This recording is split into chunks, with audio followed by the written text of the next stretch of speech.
Hey, you guys, happy Tuesday. I'm Trisha Turner. This is Walk Away Wealthy, formerly known as Anything But Average. I have with me today a good friend of mine. He's a beast in the world, the business world, and in the real estate industry. He helps people scale their businesses like crazy. Real estate agents get into production and do like insane numbers. I have John Kitchens with me today. Hi, John.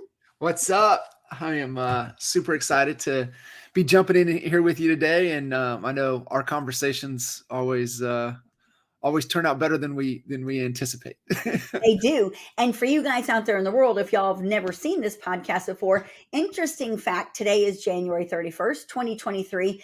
We are just about to embark on our 3-year anniversary consistently every Tuesday, 12 o'clock Central. We've probably missed in this entire 3 years, maybe 7 Tuesdays, maybe. And of those 7, we had replays on at least 3 of them. So that's pretty committed to being Yeah. consistent. And the purpose of the podcast was originated before COVID, but happened to just launch right before COVID, was to bring positivity to the world, to bring you guys tips on how to grow your business, because being in business is hard, and actually being successful in business is even harder. And when you get around the right people and in the right rooms, it makes your life a lot easier. And so that's what we do, is we bring you guys people that can help you grow your business, change your life, and you can walk away wealthy in knowledge.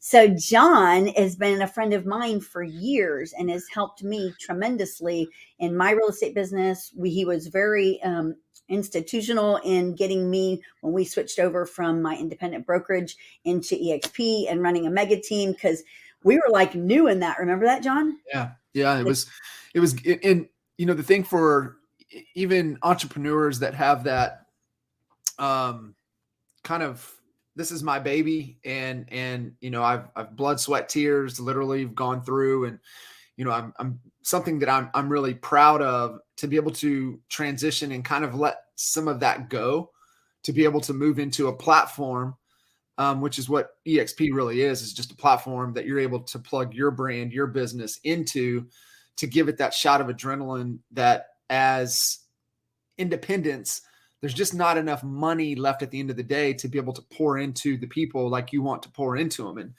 I just remember, for us, all of the years and the time just laying awake at night, just be like, God, man, how can we add more value to our people? How can we add more value to our people? Where are we off in the P&Ls? What are we not seeing? What can we cut? What do we need to do more of?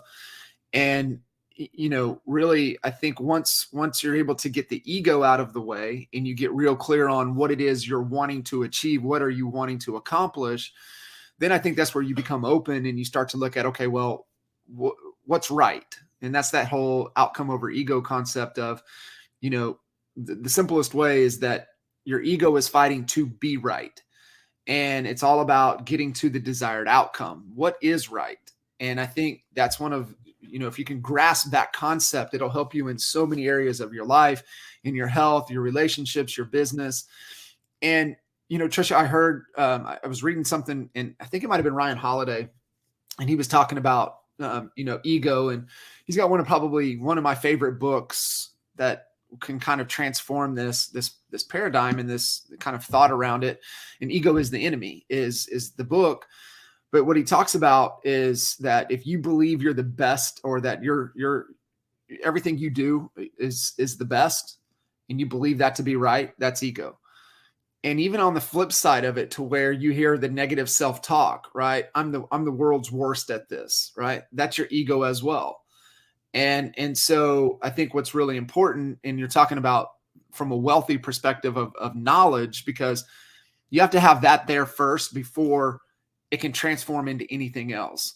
And so understanding what is that self-talk, is your ego getting in the way? Are you really clear on what it is you're wanting to accomplish? And are you doing the things you need to do to get to right, instead of just trying to fight for, your belief that you are right?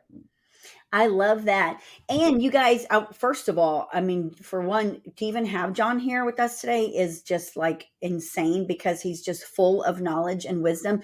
John, in case people don't know a little bit about you, let's share a little bit of your backstory, like what you do, how long you've been doing this, and where you are in the world too.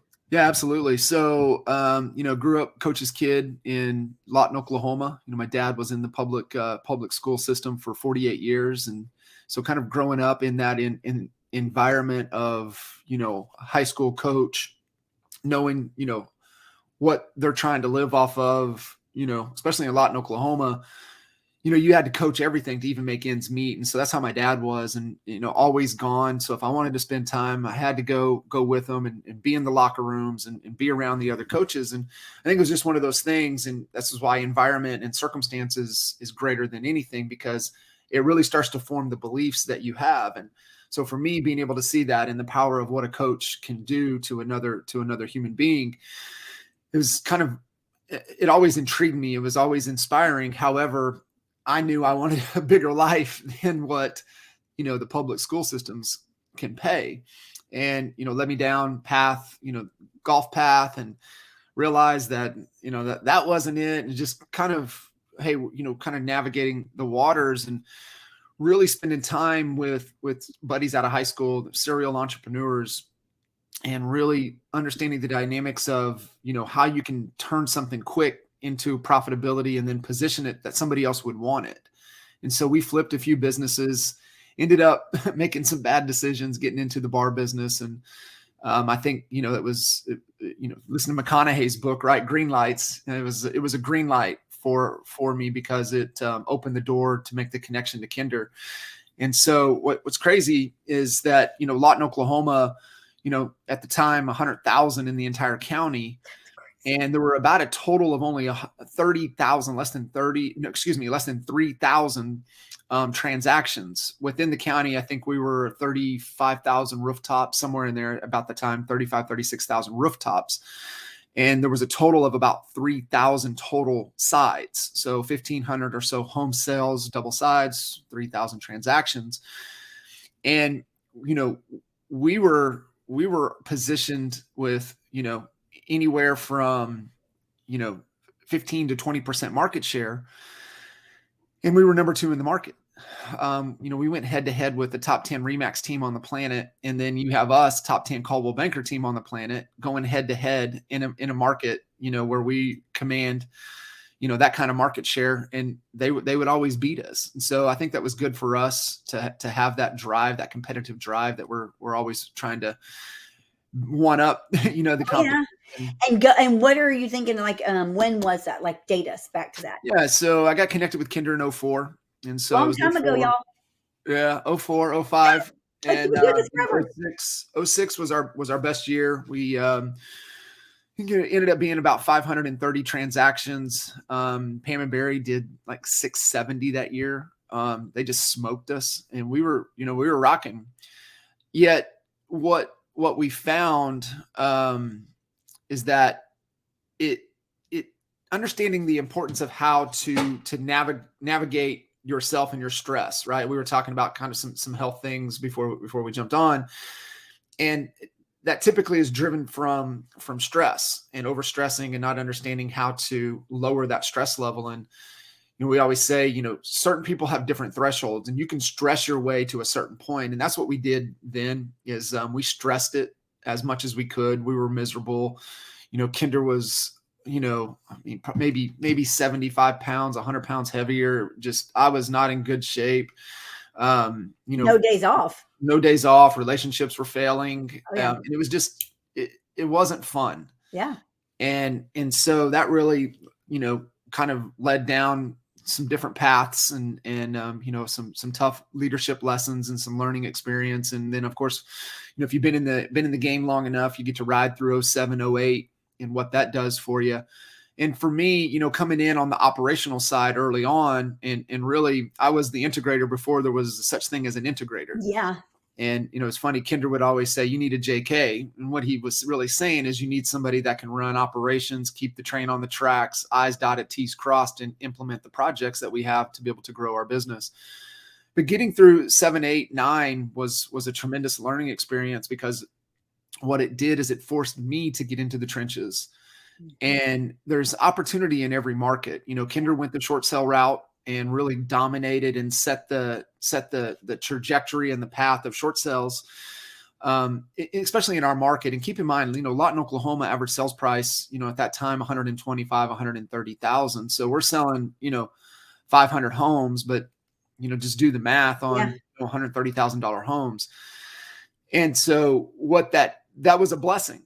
That was a blessing because it taught us how important every detail was. Mm-hmm. Right? It was important that you fought and understood the value and you don't compromise your commission. Yeah. It taught us the importance of how do you increase the average transaction price, be it layering in a transaction fee, incorporating, the affiliate venture opportunities, getting into working with, flip guys, guys that want to buy and hold, buy and flip, and getting a piece of that deal.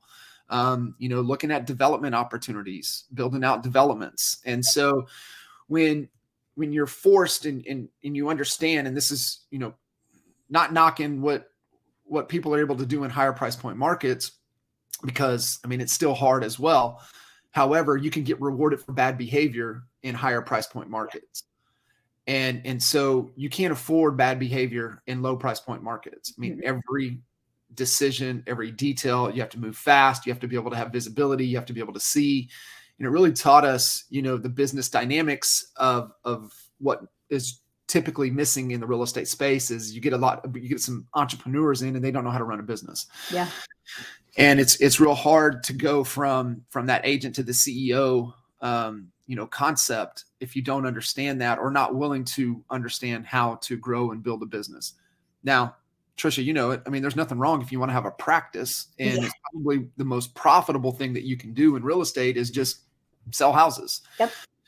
And so, but if that's not what you want, if you want to go from that agent to CEO, if you want to escape working with buyers and sellers, then you have to understand of how to grow and run a business. And you have to understand the importance of visibility. You have to understand the P&Ls. You have to understand, the human dynamics, right? With the key people and the who's that you have to have.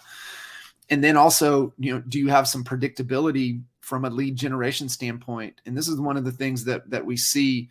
And this, there's a lot of agents that have built a really good business on referrals. Oh, yeah. However, don't get me wrong, referral business is extremely profitable. And I'm talking from your sphere, past clients, people that know you, like you, love you, trust you, not from these referral companies that are charging you, 40%. Yeah. $40. The referral business is great. I believe it should be one of your strategies to grow your business, but it shouldn't be the strategy. And the reason is that it's so unpredictable. Yeah. When it rains, it pours. With referrals, it seems like they come in bunches. Yes. And they don't come at all. We've got some longtime friends, clients up in Minnesota market, and they know that they cannot count on referrals during the winter months. Like, nobody wants to refer anybody to move during the winter.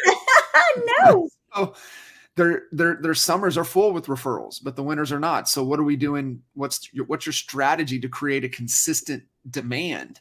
And that's where a lot of agents miss the mark. And this, we've talked about it, but the ones that get this concept is that you have to think like a marketer. Oh, yeah. It's not the best agent that wins. It's the best marketer that wins. Yep. And what I always push on people, if you're trying to go from that agent to CEO, you're trying to build a business, I want you to build a marketing agency that just happens to sell real estate. And if you can get that concept, you're going to win. Yep. And you're going to win big, and you're going to win faster.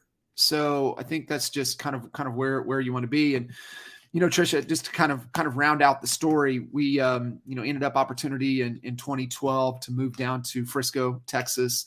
Michael's operation manager moved on to another opportunity, and we had always talked about the three of us doing something together because most people don't know, but Michael Reese is the connector. Michael and I were junior high, high school. We played junior high and high school golf together, and we were actually first roommates together in college. And so he was the connector. He knew I was making a move in 2004, and he's the one that connected me with Jay. And so in 2012, we were able to have that opportunity, and we went down that path. We tried the team model. We were running the salaried model. and nothing was just working. So we kind of blew it up and kind of rebuilt from scratch, went to this partner model that we were looking to really create market specific territories for agents that we would partner with in that market area, and really, go from there. And we went fast. We went from a dead standstill. I think within 12 months we were 2.2 in revenue, a couple hundred transactions in the North Dallas market where nobody knew us. And so it was fun to be able to do that and have that perspective, right? Being able to be on the inner workings in a small market, be on the inner workings in a big market. Oh, yeah. And then, next month, in coming days, I will hit my 11th year of coaching. So one-on-one coaching. I know it's crazy. And, hold on, you track everything. So yeah. How many hours is that? Because I know well, the hours are not there yet. Okay. We'll hit that 10,000 hour rule. But as far as number of conversations and calls, they've 14,500 and something one-on-one coaching calls. That is insane. But Trisha, here's what this means, right? If somebody's saying, listen in, well, that's whatever. What's in it for me? Well, what is it given me the perspective of is that there's not very many situations that I have not encountered, have not moved or seen since building in a small market that we built up, and we actually sold it. We sold it to our two top guys. It was deserving. It was the next move. We weren't there. So it was hard from that absent leadership. It was the next move for them. They earned the opportunity. Yeah. And then being able to have what we did in Frisco, and then we transitioned when EXP was there. The vision, we were able to go faster to solve what we were wanting to. But then all of the coaching conversations and the perspectives that I've seen, over this 11-year run in every state in the U.S., in most all of Canada, and even have, some clients in Portugal now. So it's just really interesting, all the different perspectives and dynamics. Like I said, there's not a situation that I really haven't encountered. No. So just being able to draw from that experience over the last 18 years in real estate is pretty cool. And, if you guys, first of all, like John, again, he analyzes everything. He knows his numbers. He expects everyone else to know their numbers, which I'm terrible at. I always have been. But he, of course, I believe that like when COVID hit, we went into this fairy tale real estate world. Yeah. And John is always about hustle, grit, grind, but doing the right things in the right order. So, John, there's a lot of people. In fact, I just heard a statistic yesterday that as of yesterday, the real estate population has its largest number ever. However, there's, of course, renewals were up. So a lot of people had to renew their license or their dues by end of December or end of January. So now we're seeing numbers start to fall off. Mm-hmm. And in some markets, it's already dropping up to 40%. Yeah. So let's talk a little bit about the market that hit when COVID did and what home prices did and what teams did and what, even the individual agents that normally sell 2 houses then sold 10 versus what we're going to see now and moving forward. Yeah, it goes back to that, rewarded for bad behavior. And, that type of market, just anybody and everybody, it really came down to who did you know? Yeah. And so you did not have to be skilled to be able to sell at the top of the market. Nope. The market was doing that. And so those that really during that time that maintained the discipline. And I know it was hard because it was so reactive for a lot of people, but those that were able to maintain the discipline and focus on still the controllables, control with what you can control, meaning what's within your control today that you can do that's going to get you new business. And in real estate, there's only a handful of things. It's lead gen, it's engagement to the opportunities to leads that allow you to have conversations, and the conversations that you can set an appointment, right, to get face to face, to be able to articulate your value. Those are really kind of the only things within your control. and you can say, yeah, well, I'm gonna meet with somebody, and that's not within your control. They can call and cancel or reschedule on you. I'm going to take a new listing today. Are you? They can, you have an appointment. Maybe you don't build enough rapport. Maybe, you don't articulate your value enough. Maybe, somebody comes in and buys the listing from you, meaning they overprice it and lower the commission. They buy it from you. So there's a lot of things that are out of your control. And what we have to remember on a daily basis is, are you doing the things that are within your control, that if you win those percentages, then the scoreboard will take care of itself. And where a lot of agents get fixated on is the scoreboard, which is their bank account. Yeah. And so the bank account is just a result. What you want to pay attention to are the variables within your control, that if you win those variables, then the bank account will take care of itself. And so those that maintain that discipline during that time, yes, the market's down X percent. Our good friend, my very, very dear friend, Mr. Blake Sloan, one of the top agents in Myrtle Beach, I was talking to him, as we were rounding out the year, and he said, man, Myrtle's down 40%. And I said, well, what were you guys down? He goes, we were down about 25%. I said, you won. I mean, you literally, you did not ride the market. And I think that's where a lot of agents, they feel they have this false narrative that their business grew.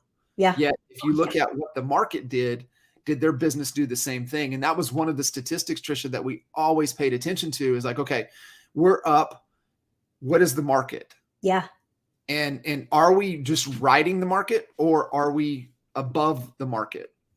And that's really where we wanted to really just pay attention and really focus on, is that, okay, hey, we're doing the things within our control to continue to grow and not just ride the wave of the market, because just like what's happening right now, you're going to ride it down. If you rode it up, you're going to ride it down. Yes. And doing the things to maintain within your control, that's going to allow those pipelines to fill, get the conversations you need to have, find buyers and sellers that are ready and qualified. Yeah. And a couple of years ago, it's just, it was fun, challenging for some, yet it wasn't true. And what we're starting to see, especially for those of us that have been in the game, long enough, we know it's getting back to where it's going to take effort. It's going to take skill. It's going to take, the discipline. It's going to take the right mindset, right? That growth mindset. It's going to take the right people. It's going to take understanding where the opportunity is in the market, and really get back down to the fundamentals.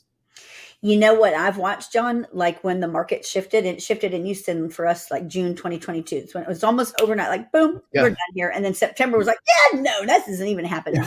And what we ended up seeing was top producers, some of our own, were in scarcity mode, where they used to have sales just happening. Now it's like, I don't have anything, and I don't have anything in my pipeline, and looking 90 days out, I don't even have anything. So then they get into that scarcity mode. And a lot of people look at different business models. Well, maybe I should be at a discount broker. Maybe I need to do this, and maybe I need to do that. Instead of just the concept, well, actually, maybe you should just go to work and get out there and hustle and get your business, because what got you then is not going to get you now. That's right. And I think it made people get lazy, real estate agents. And I think it's going to force you to get out of your comfort zone. Just like, if you're not uncomfortable, you're not growing. And people are going to get super uncomfortable right now. They have to. Right. They say that if you are a business owner in the real estate world and you make it through this down market, you'll never have to worry again. No. And it's going to be the fundamentals and the basics. And like you said, the action that's going to get there. And what it did too is that Trisha, it created a false feeling of confidence. They believed that they were confident they started to develop a belief in their ability, in their skill, and they weren't doing the work to improve their skill. And they were reactive, not proactive. They were not doing the things that they need to do on those daily basis. And so what it caused was a feeling of confidence, yet there wasn't an act of confidence. No. Meaning they weren't acting their way into it. They weren't doing the activities, the actions that prove and provide the results. They weren't being productive. They were just being busy, and it created a false narrative, a false feeling of confidence. And so, a lot of agents right now, that belief is gone, right? That feeling is gone. And so there's a lot of agents out there, there's a lot of people out there like, okay, well, how do I get my confidence back? Well, you don't feel your way into confidence, you act your way into it. And so when you look at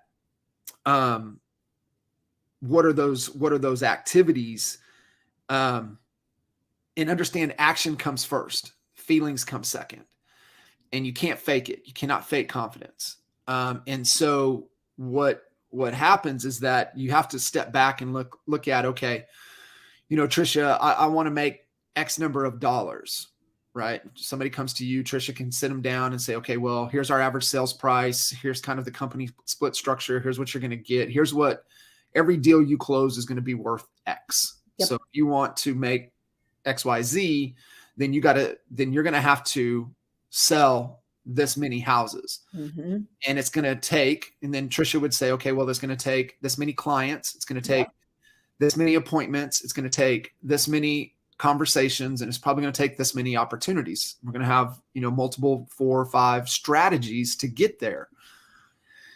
And that's the right way to go about it, because the first step is commitment.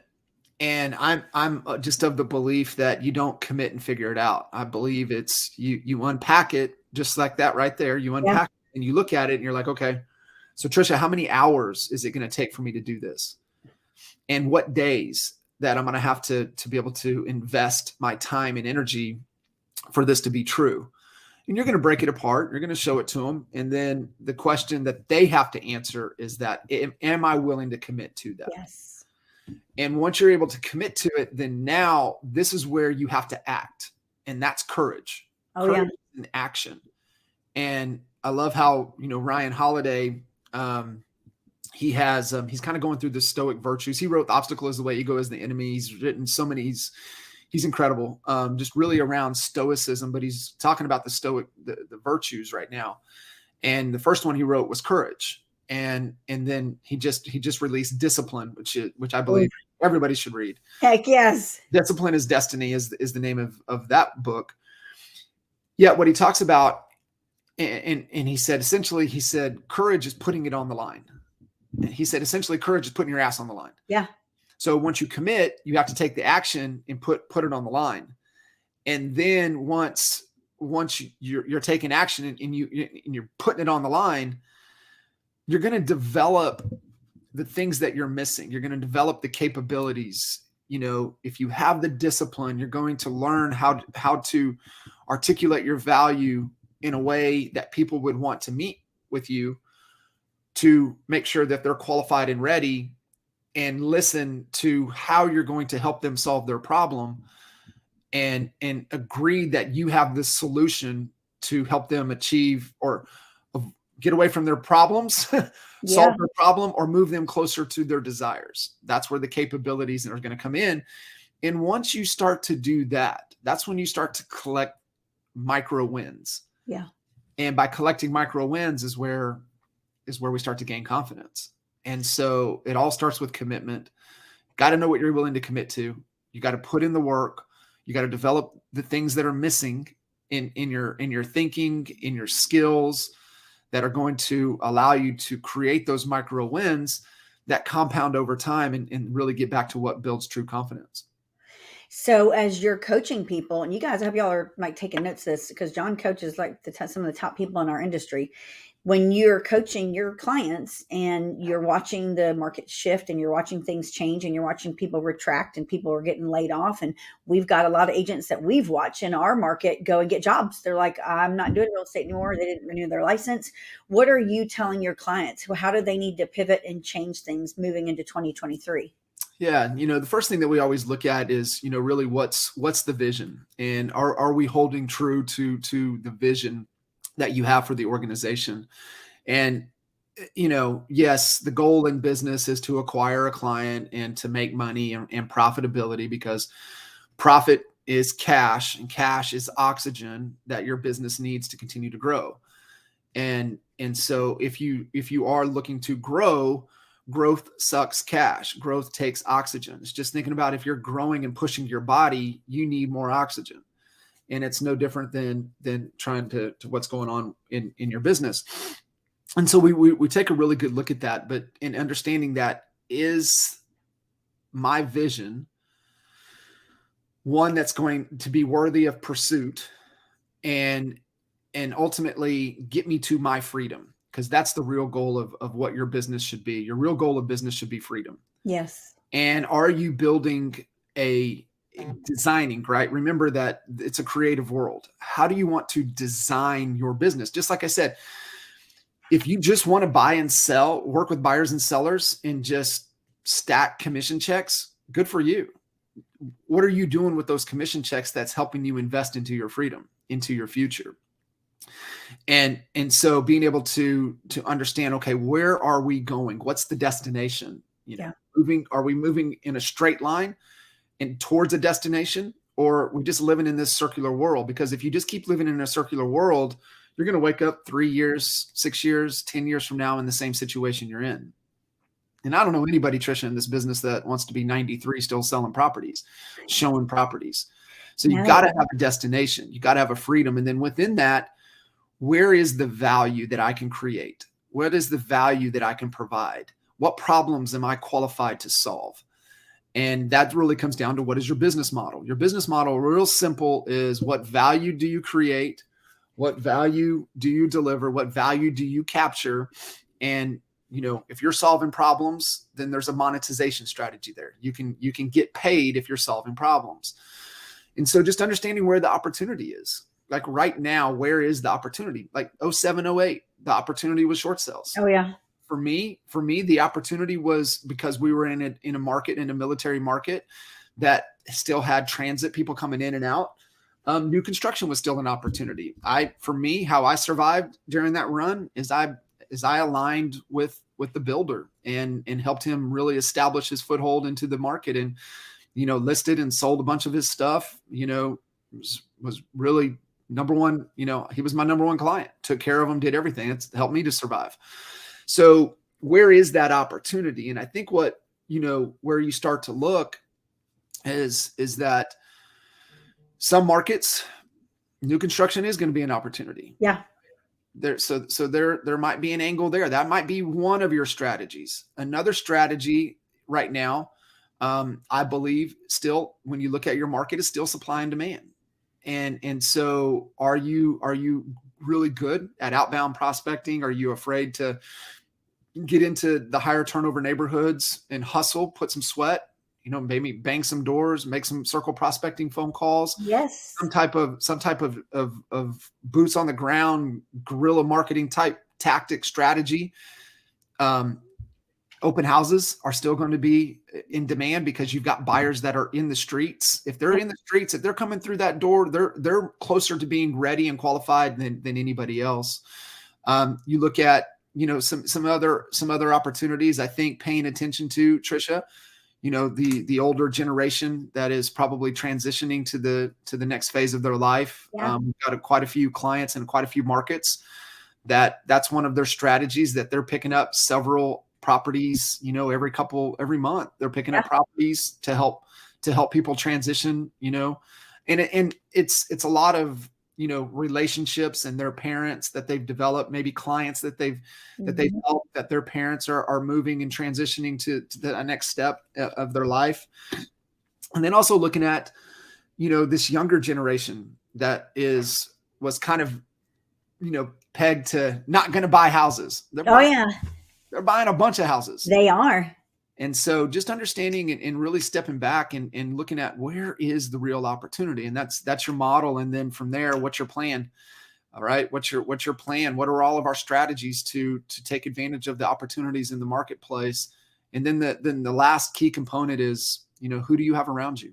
What does that life team look like that, amplifies your, allows you to do what you're the best at, that provides the support and gets the things off your plate that you're not really good at. And it's that it's the whole who, not how concept, and who you need around you in order for you to execute on your strategies, your plan within the business model of where you can provide value and capture value in pursuit of your freedom. And that's how it works, right? Right things, right order. What's our vision? What's our model? What's our strategy? And what's the team have to look like in order to execute on the strategy within the model in pursuit of the vision? Just listening to everything you said, and I hope y'all all were writing that down in that order. If I had to like pick two things in that, the everything that you just said that were like these are going to make or break your business, it would be prospecting and relationships, who you're around, period. It's like if you're around the wrong people, they tell you you're the average of the 5 people you hang out with. That's so true. It's so true. And it's like when you look at like growth, and I say this because if you remember years ago, John, like the single agent was, that was how real estate was run, single top producers. Then it expanded into these small teams or husband and wife teams and small domestic teams. Then it grew into mega teams. And just 2 weeks ago, I heard launching of super teams. Have you heard that concept yet?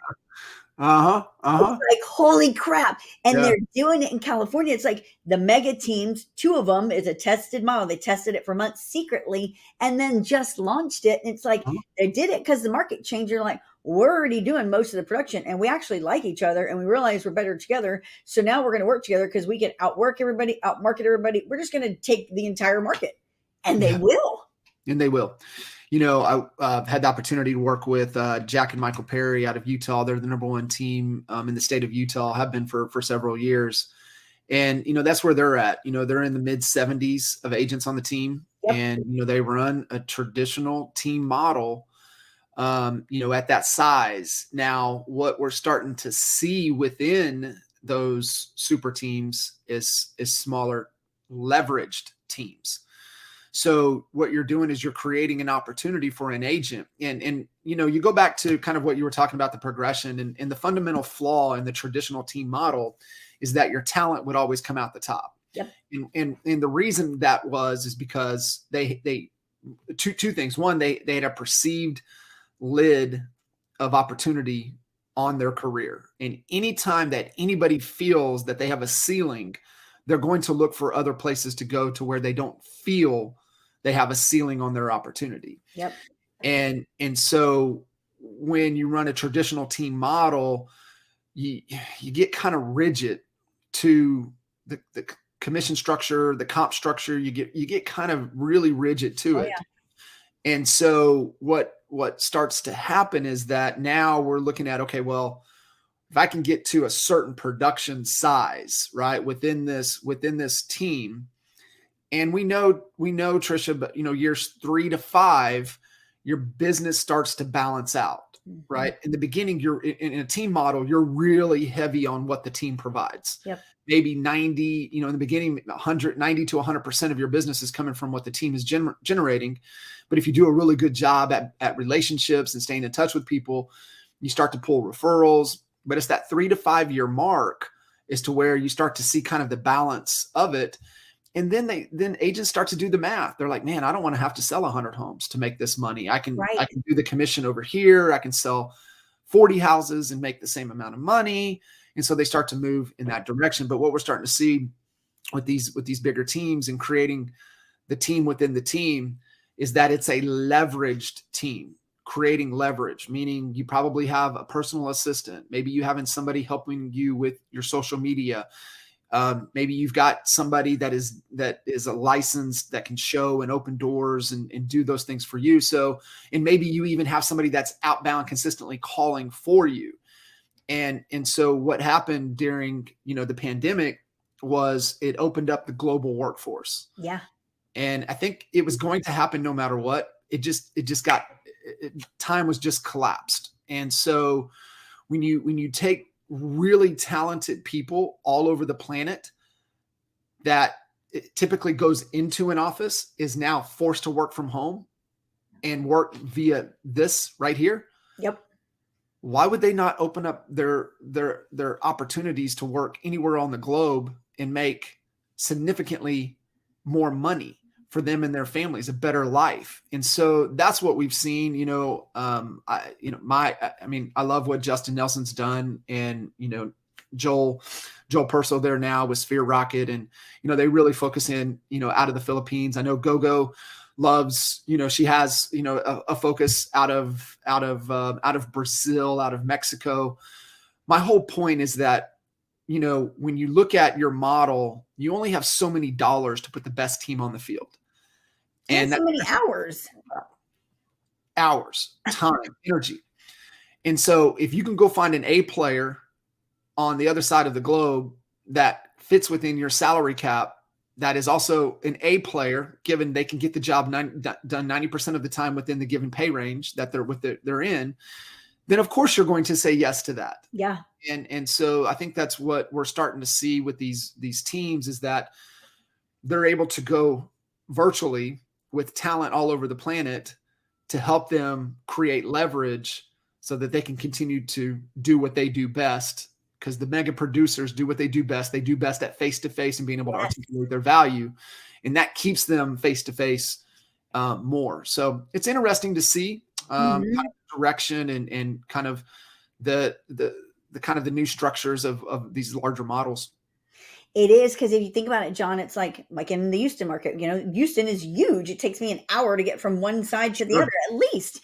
And so there, for me, like COVID has taught, you know what? I want to be more hyper local. I want our agents to be hyper local. Like, why do you want to go? And most people, especially individual agents, they'll run all over the woods to go show property or go grab a listing. It's like, but is that really the best use of your time? Number one, do you even know that market? It's an hour away. Do you even know the best schools over there? Do you know the best price point? You don't know any of that stuff. And I think this mega super team model is going to like really enhance all of that, because you can be hyper local and focus, like being dominant right there. Like Michael Reese always says, being that gorilla in the little pond, instead of a little fish in a big lake or whatever he would say. Yeah. But this model now allows, like, I think about it, it's like, there's teams that are like in downtown and Inner Loop that's an hour away from me, but I like what they do and I love our energy together. It's like, why are we not working together? Yeah. There's definitely some opportunities there. There's also some things that we're doing even on the solo agent side of things, to where they're still doing virtual appointments. Yeah. I mean, they're not I've got an agent. She she's hit Icon. She came over in 18. We came over 17. She came over in 18. She's Iconed every year, and she's Icon 20, 21, 20, solo agent. Yep. Icon 20, 21, 22. Icon status. Has been in one home since 20. That is insane. One home. She's been in one home, and she does everything virtually. She's got a process to where, she gets them on FaceTime, gets the tour, she has, a couple key components, couple key people in place. And, she's actually living, sells up in the Northeast, and she's down south of Myrtle Beach, and she's down in Florida, and she's all over, but she's still doing the things that she needs to do. So I think there's so many ways, right? That comes back to what is your freedom? Yeah. How do you want to design this? Yeah. And really sculpt and design to, live the life you want. Yes. And so there are so many different ways to go about doing this. What I would say, right, is that you have to make sure it's what you want. Mm-hmm.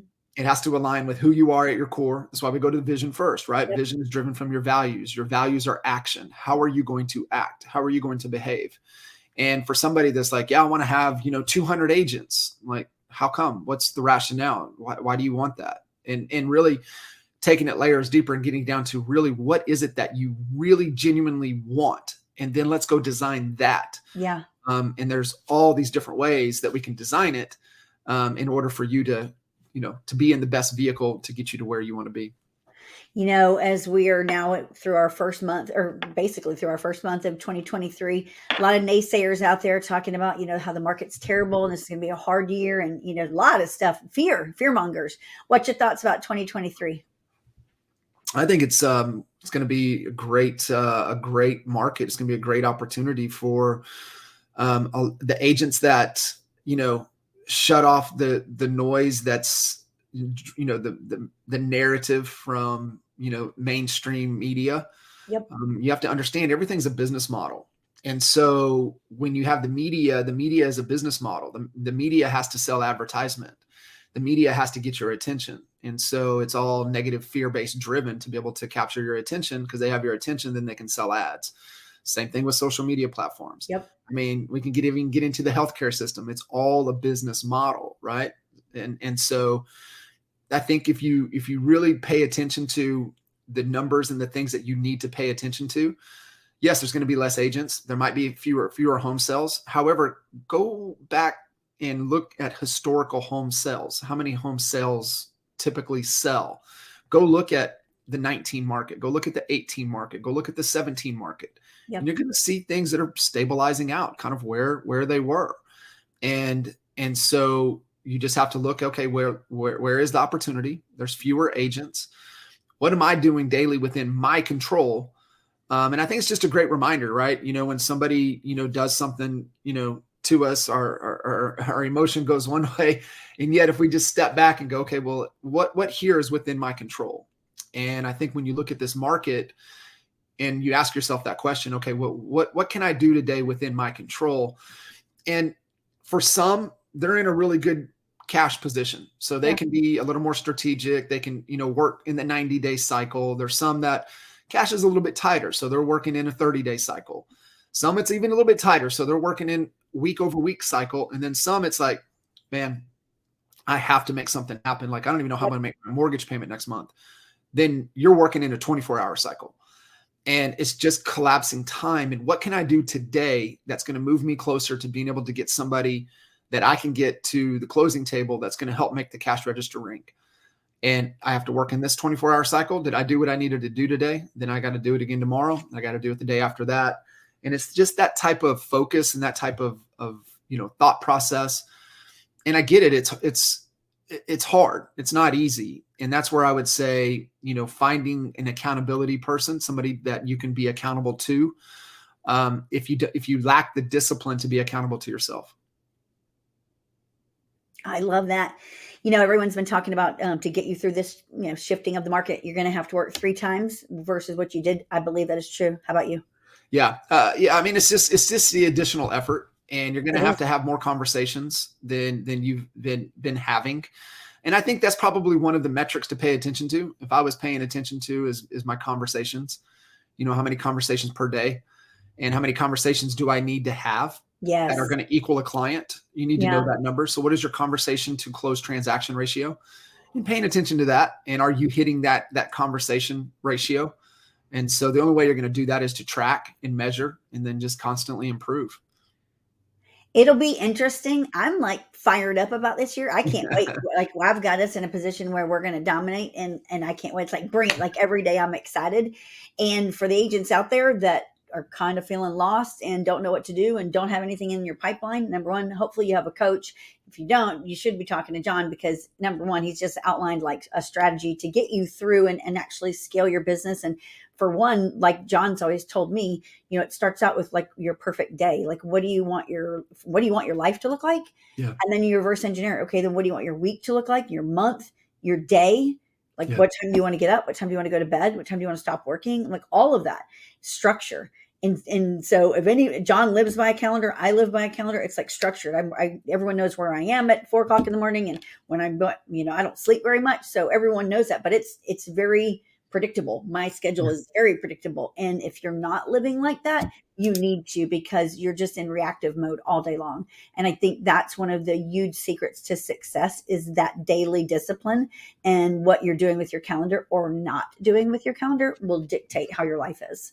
It is. You want, most people fight that. And if you want more freedom, then you have to embrace it. It's joke. It's the number 2 productivity tool that we all have access to, and it's our calendar.